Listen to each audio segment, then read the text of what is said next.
ಬೆಳಿಗ್ಗೆ ನಿಮ್ ಕಡೆ ಜಗಳ ಆಡದ್ನಲ್ಲ, ಅವನು ಇದ್ರೊಳಗೆ ಇದಾನೇನೋ ಅಂತ ನೋಡ್ತಾ ಇದ್ದೀನಿ.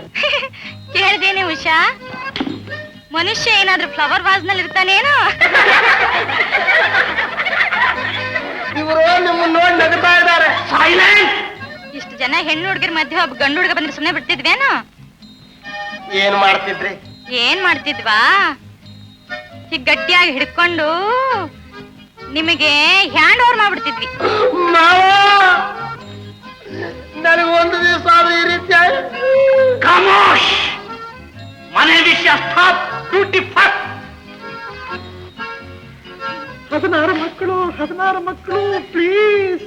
ಯಾರಿಗೆ 16 ಮಕ್ಕಳು? ನಮ್ಮ ಮಾವನವ್ರಿಗೆ. ಅವ್ರಿಗೆ ಮಕ್ಕಳು ಅಂದ್ರೆ ಇನ್ನೂ ಆಸೆ. ನಗಬೇಡಿ, ಸುಮ್ಮನಿದೆ. ಈ ಟಿವಿಗೆ ಆ ಬಾಗಿಲು ಬಿಟ್ಟು ಬೇರೆ ಯಾವ್ದಾದ್ರು ಬಾಗಿಲಿದೆಯೇ? ಇದೆ. ಎಲ್ಲಿದೆ? ಕಿಟಕಿ ಬಾಗ್ಲು. ನಾನು ಕೇಳಿದ್ದು ಕಿಟಕಿ ಬಾಗ್ಲಲ್ಲ, ತಲಬಾಗ್ಲು.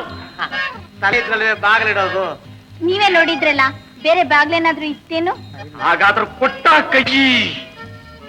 ಕೊಟ್ರು ಕೈ. ಇಲ್ಲಿಗೆ ತಾನೇ ಬಂದ್ರು. ಯಾರಿಲ್ಲ ಅಂದ್ರು. ನಡಿ.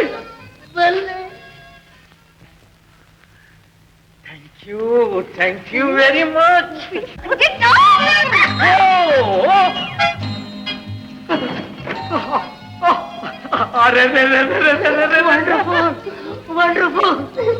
ಏನ್ ಸರ್, ಇಷ್ಟು ಸುಲಭವಾಗಿ ನಮ್ಮನ್ನ fools ಮಾಡಿಬಿಟ್ರಿ?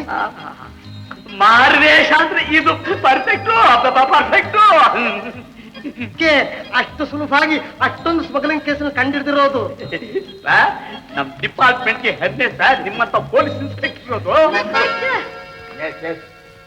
Both of you get out. Get out!